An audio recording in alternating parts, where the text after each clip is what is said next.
नील काय झालंय? कसला विचार करतोयस? ऑफिसमध्ये काही झालंय का?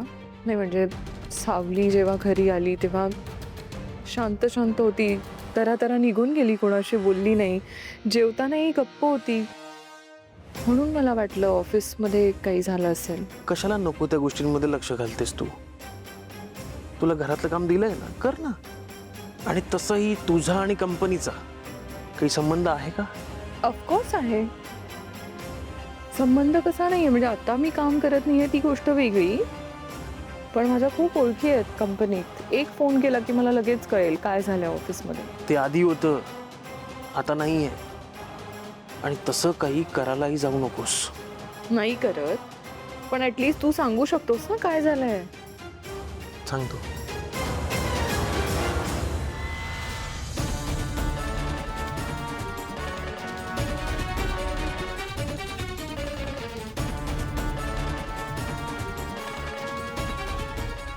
आर यू इवन सिरियस नील? एवढं सगळं झालं ऑफिसमध्ये म्हणून शांत होती. तिच्यामुळे नुकसान झालं तर कसं काय ती कोणाशी बोलेल ना. त्यामुळे एक शब्दही फुटला नाही.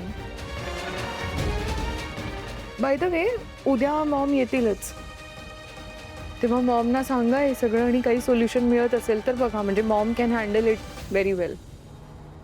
पण नील, मॉमना एक गोष्ट नक्की सांगशील. म्हणजे मी म्हणाले होते मॉमना की ती मुलगी ऑफिसमध्ये काम करण्याच्या केपेबिलिटीची नाही आहे. पहिल्याच महिन्यात एवढं नुकसान 10 लाखांचं, या आधी असं कधी घडलंय मला सांग. तरी नशीब आता मी घरी आणि ऑफिसमध्ये नाहीये, नाही तर सगळं माझ्यावर आलं असतं. पण मी जसं नेहमी म्हणते ना की सारंगला बायकोच्या चुका बरोबर झाकता येतात, आणि हे जर मी चुकले असते तर चव्हाट्यावर माझ्या चुका मोजून दाखवल्या असत्या. ऐश्वर्या, यातला एकही शब्द बाहेर कुठेही कळता कामा नये. नाही बोलणार मी कोणाला, पण तिच्याकडून ज्या चुका झाल्या आहेत, एवढं मोठं नुकसान झालंय, याची जाणीव तिला करून द्यायला नको. चुकांची जाणीव समजावणं हे सगळं आहे ना सारंग करेल. तुला बोलायची काही गरज नाहीये. नाही पडणार मी मध्ये ना, मी तिच्याशी भांडणार आहे, पण घर आणि ऑफिस दोन्ही एकत्र कसं मेंटेन करायचं याचे टिप्स मी नक्की देईन तिला. हा ठीक आहे, तेवढा विश्वास आहे तुझ्यावर.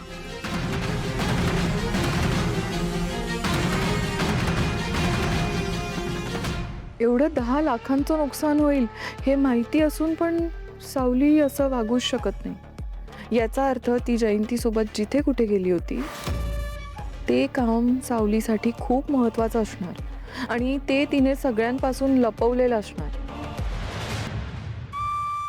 आलीस तू? चल निघूया आपण, खूप काम आहेत आज ऑफिसमध्ये.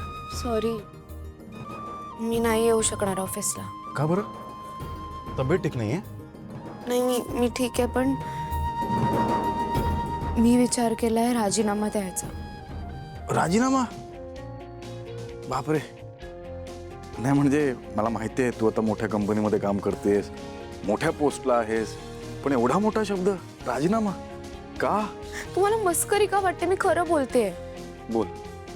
जर कोणी कंपनीचं एवढं मोठं नुकसान केलं असतं तर त्यांना सुद्धा हेच करावं लागलं असतं ना. इकडे बस, इथे बस आधी. कोण बोललं तुला असं? ऐश्वर्या मॅडम. नाही म्हणजे त्या म्हणाल्या म्हणून असं नाही, पण मला वाटतं मी सुद्धा माझ्या चुकीची जबाबदारी घ्यायला हवी आहे. पहिल्याच दिवशी एवढं मोठं नुकसान केलं मी, आणि त्याची मला शिक्षा पण नाही मिळाली. लोकांपर्यंत चुकीचा संदेश पोहोचतो ना की मी तुमची बायको आहे म्हणून मला शिक्षा नाही मिळाली. हे बघ, मी तुला आत्ताच बोललो की तू मोठ्या कंपनीमध्ये मोठ्या पोस्टला आहेस, पण त्याचबरोबर कोणाचं ऐकायचं आणि कोणाचं नाही हे पण तुला कळलं पाहिजे. जी व्यक्ती तुला सांगतेय त्या व्यक्तीने आयुष्यात काय केलंय माहिती आहे ना तुला? चल. अहो, मला खरंच नाही पटत आहे हे. माझा एक शिव, शांतपणे माझा एक. मागे एकदा आपल्या कंपनीतला एक कामगार, त्याच्याकडून मशीन बंद पडली. तुझं हे तू जे बोलतेस ना ते काहीच नाही, त्याच्यापेक्षा खूप मोठं नुकसान झालं, पण त्याला काय कंपनीतून काढून नाही टाकलं. कारण त्याचा हेतू मशीन बंद पाडण्याचा नव्हता, त्याचा हेतू प्रोडक्शन वाढवण्याचा होता. हे गावकरी जे रॉ मटेरियल्स आपल्याला पुरवतायत ना ते कुणामुळे? तुझ्यामुळे. आणि ते पैशांमध्ये नाही मोजू शकत आपण. हो पण माझ्यामुळे नुकसान झालंय ते झालंय ना.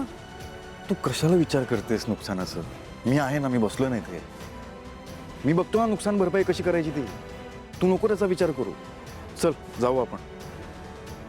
तू हे काय करतेस माहितीये?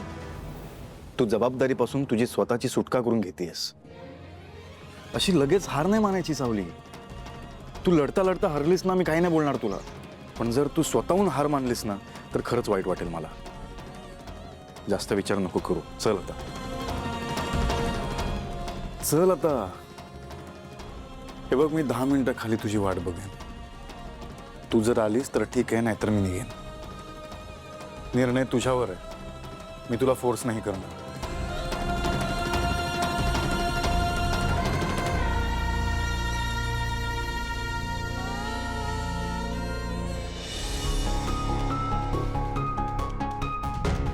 अरे मी असं नाही मित्र काम केलं की नाही. मी चिडून बोलतोय का तुझ्याशी? मी रिक्वेस्ट करतोय. पण आता उधारी जास्ती झाली. नाही तू मागच्या वेळेस सांगितलेलं, पण मागच्या वेळेस कमी दिलेस ना पुन्हा. आता 3 गाड्यांचं काम केलंय. नाही ऐक ना हे बघ ना, आता ना आता डोक्यावर सप्लायर येऊन उभे राहिले तर कसं झालेलं? हा नाही रे, भाडं पण थकले, द्यायला लागतं ना. लोकांचा पगार पण आहे. अरे जास्त किती मागतोय? हा नाही मी ओरडत, अरे चिडलो नाही. अरे ऐक ना, मी ऐकून तर घे तू. हा नाही मी करतो. मी तू सांगितलेलं सगळं काम करणार डेफिनेटली. हा फक्त पैशाचं आज होतील का? आज नाही. बरं हा तुझ्याकडे पण आईचा प्रॉब्लेम आहे ना. हा बघतो. मला सांग ना पण. हा आरामात करतो. नाही चला. हा ठेवतो. चल. हा तारा मॅडम ऐका ना, मला आज रियाजाला यायला उशीर होईल. माईंना तुम्ही सांगा प्लीज. त्यांना म्हणावं की फोन करू नका, मी फोन उचलू शकणार नाही. आपण हवं तर रात्री उशिरापर्यंत रियाज करूयात. हां मी येते.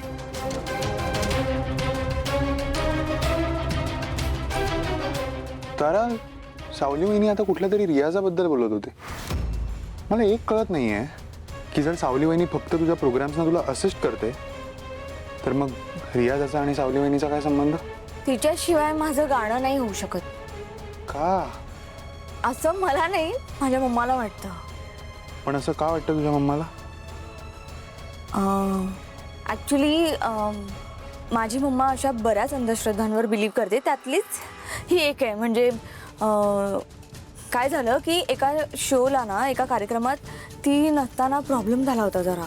तेव्हापासून तिने जरा धास्ती घेतली आहे. सो मम्माचं असं म्हणणं आहे की कार्यक्रमात तर ती पाहिजेच, पण रियाजाला पण ती पाहिजे.